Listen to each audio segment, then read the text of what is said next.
The Fantastic Four are kind of the talk of the town right now. There are all kinds of rumors about how they'll fit into the plans for the MCU. Who will be playing them? When will they debut? All great questions, but did you know that we almost got a Fantastic Four movie in the 90s that would have been written by Sam Hamm? Well, what would that have been like?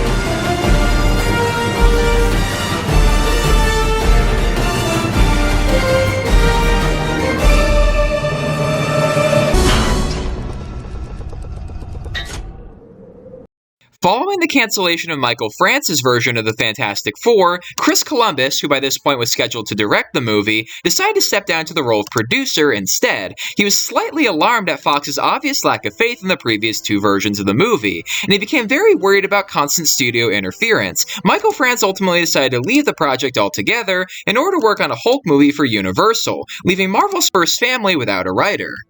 In April of 1997, Fox would bring in Philip Morton to pen the new script, with Peter Segal in mind to direct. Segal by this point had fared decently in the comedy genre, directing The Nutty Professor with Eddie Murphy and Tommy Boy with Chris Farley. Segal was apparently approached to be a director by Stan Lee himself, but despite that, Segal was more than a little hesitant to direct a movie about the Fantastic Four. You see, he thought that an X-Men movie made more sense because the X-Men were a more appealing series for children, and he feared that the Fantastic Four were simply no longer relevant in the late 90s. In the end, Segal decided not to accept the job as director. In late 1997, Fox would hire Sam Weisman, director of profitable family comedies including D2, The Mighty Ducks, and George of the Jungle, to direct their Fantastic Four movie. A few months later, Philip Morton would end up being replaced as writer by Sam Hamm, who had previously worked with Tim Burton on Batman '89 and Batman Returns. Hamm was a huge comic book fan and grew up reading issues of the Fantastic Four. It would end up being Chris Columbus that would bring Hamm onto the project, due to their ongoing collaboration on a planned reboot for Planet of the Apes. He was hired in the spring of 1998 and was instructed specifically to do what his predecessors failed to do, make it more low budget. Fittingly, he decided to make the story about a pre-Mr. Fantastic Reed Richards being forced to sell half of his own company in order to fund a planned expedition to the planet Mars. Reed in this version apparently would have suffered from Asperger's syndrome. The expedition ultimately does get the funding that it needs, and Reed prepares to go to space, along with childhood friend Ben Grimm, his fiancée Sue Storm, and her brother Johnny Storm. Now another fellow crewmate would be a man named Victor Van Dam, who would be very difficult to please and constantly makes enemies with everyone he meets, which earns him the nickname of Von Doom. Victor would be working on experimental nanotechnology, and we learn that he's actually Latvian by birth, and that his parents were both killed in the Latvian Civil War, which hardened Victor to the man he's become today. Victor hopes to use nanotechnology in order to help humans to regrow their limbs, and in fact, he wants to do this experiment on himself, since he actually would have been missing one of his arms, presumably as a result of the before-mentioned Latvian Civil War. However, the experiment would go wrong, and alter everyone on board into the Fantastic Four and Doctor Doom respectively. Now, in their first act as heroes, the Fantastic Four would fight and defeat a terrorist organization called the Latvian Revolutionary Front, and would become major celebrities as a result. However, they all have different feelings on being famous, with Ben Grimm being quite shy and reserved, while Johnny would eat up all the attention. This causes them to have a difficult time with getting on the same page with each other. Meanwhile, we learn that Victor and Doctor Doom are actually alternate personalities, constantly at war with each other, which apparently, weirdly enough, would have been played for laughs. Yeah, I'm not kidding. Now, this would be the result of the nanites in his body, which would gain sentience and take over control of him. Now, under the nanites' influence, Doom would attempt to absorb the entire planet into his body, beginning with the city of New York. The Fantastic Four, however, would of course be there to fight him off. They would have to learn to work together as a team in order to destroy Doom. The movie would then end with Reed and Sue's wedding.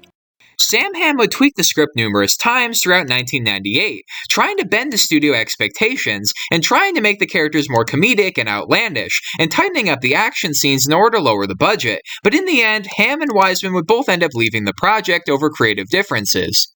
So that was Sam Hamm's version of the Fantastic Four. So what do I think of it? Okay, so first of all, Mr. Fantastic having Asperger's syndrome. I'm not wholly against it, but they don't use it in the script at all. Like, there's no point. They just say he has it, and then it's never referenced again, which makes me feel like they just did it to be different, and I don't think that's worth it. Like, don't include something like that if you're not going to do anything with it, because then what's the point? You know what I mean? So I have an issue with that. I don't mind them doing it in general if they have, like, plans for it, but they weren't going to do anything with it, which, as I say, they were just going to do it to be different, and it's just weird in my opinion. They didn't need to do that. And speaking of conditions, they were going to give, as I said, Dr. Doom, a dual personality, and they were going to play it for laughs. And I have that just, I don't feel good about that. Like, there's something off about that. You know what I mean? It feels mean. It honestly feels disrespectful, because I had a friend in high school that had dissociative identity disorder, and I know for a fact that he would have been offended by them trying to play it for a joke. And not to mention, he doesn't have it in the comics. So again, it's just being different to be different. And I can't help but feel that would come off as really similar, like, to Doc Ock in Spider-Man 2, or even Green Goblin in Spider-Man 1. Like, it just sounds so goddamn similar, doesn't it? At least to me it does. And Doctor Doom shouldn't be like that. He should be his own thing.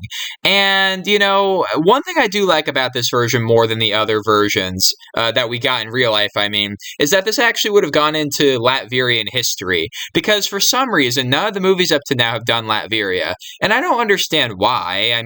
I think it would be really cool to do Latveria, and it's kind of a big part of Doctor Doom's story, but they always skip over it. That Latveria wasn't in either of the Tim Story ones, and it definitely wasn't in the Josh Trank one. In fact, I don't even remember them referencing Latveria in the Josh Trank version. At least they mention it in the Tim Story version. So yeah, it's just weird to me that they keep trying to downplay Latveria's importance in the movies, so I appreciate Latveria actually having somewhat of a bigger role to play in this version. Not as big of a role as in Michael France's version, where he actually would have been in Latveria for extended periods of time, but hey, I'll take what I can get. At least they make it a big part of Doctor Doom's origin story, which it should be, for the record. And speaking of Spider-Man villains to compare him to, then you get to the regrowing the limb part, which sounds like the Lizard, so it's just like, man, why is Doctor Doom written like a Spider-Man villain? I swear. Like, he doesn't feel like Doctor Doom to me at all in this version. And as I said, they were going to play his dual personalities for laughs, and they were going to have it so that it was just the machines making him evil, instead of him actually being evil, which, I don't like it. I'm sorry. I know I sound whiny, but I don't like it. I really don't. I'm sure there's people out there that do. I don't think it works, though, personally.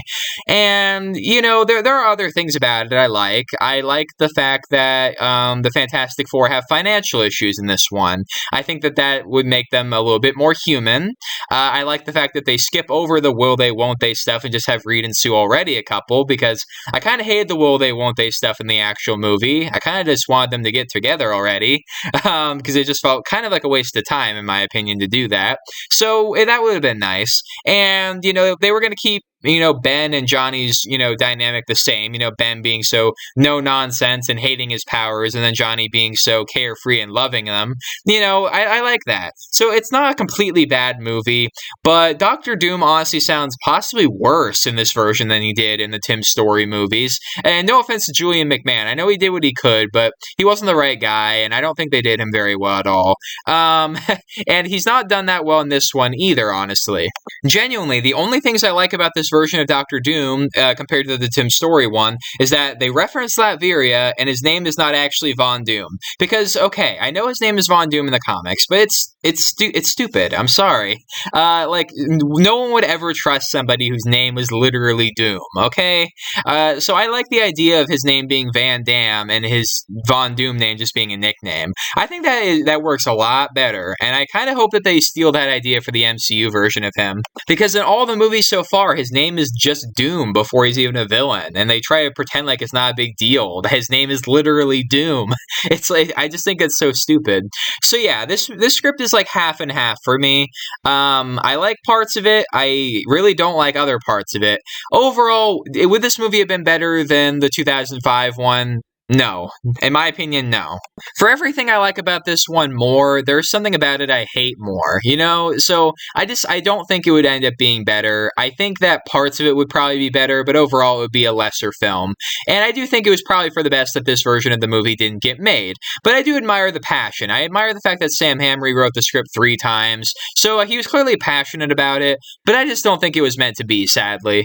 But anyway, let me know in the comments down below what you think of this version of Fantastic Four. Would you like to see it more than the versions that we got, or are you happy with the versions that we got? I want to hear all about it in the comments down below. Now, if you like this video, make sure to please give it a thumbs up and share it with all of your friends on all your various social media platforms. And speaking of social media, don't forget to follow me on Instagram, Rinzler_Productions, and I'll see all of you in the next video.